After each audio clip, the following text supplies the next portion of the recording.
Hello, I'm Dr. Thierry Hertoghe and I'm the president of the International Hormone Society.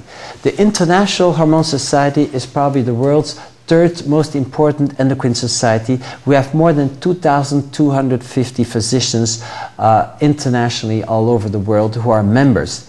And we strive to improve the health of our patients like any physicians anyway wants to do.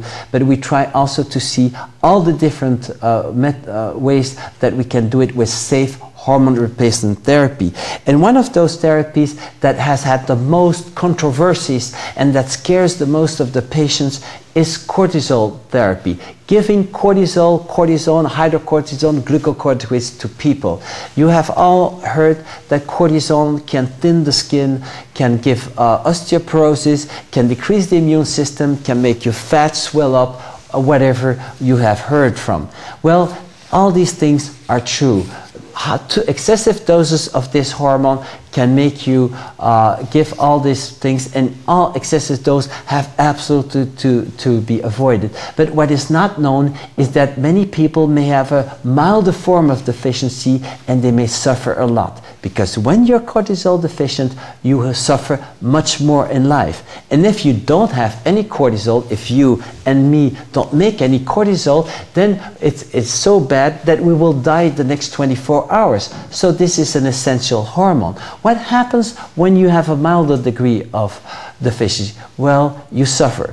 If somebody would sit next to you and would tell his problems and you have a cortisol deficiency, you would feel all the problems of another as much more intense, and you would even suffer more of those problems of another person. He would have hurt his little toe and complain about it. Well, you would have feel that in your own toe as more intense. So people with cortisol deficiency, they capture all the negative and all the painful, and they suffer more for it. They suffer for others, they suffer their own sufferance.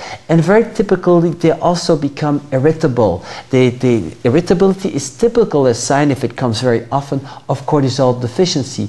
And they have then also sugar cravings. They cannot withhold. They have to eat chocolate, they have to drink a sugar drink, because they have to eat bread. They cannot stop, even though these foods may not be good for them, because their blood sugar is much lower when they are cortisol deficient, and by taking sugar they compensate somewhere. But the problem is, when you eat sugar, you aggravate your cortisol deficiency. The body says, I get enough sugar, I don't have to produce it, and it already doesn't produce enough. So cortisol deficiency also gives inflammation. You can have reddish eyes, you can have a painful belly with the intestines hurting. You can also have an intense fatigue, and the fatigue you have in cortisol deficiency is in stress condition. Everything, each time stress comes up, it's too much for the person's cortisol deficient. He cannot cope with it.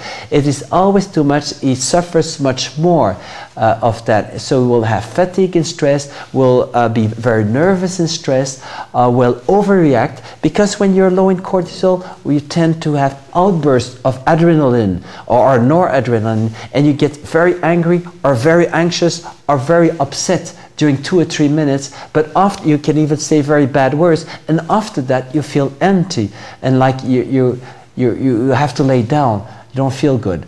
Blood pressure can also be low with cortisol deficiency.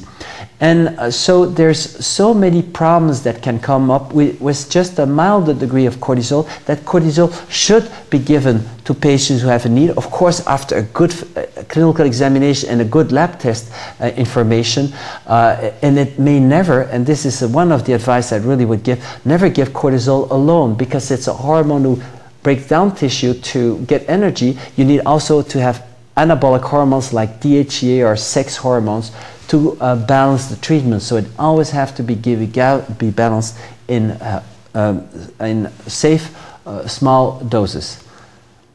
I thank you for your attention.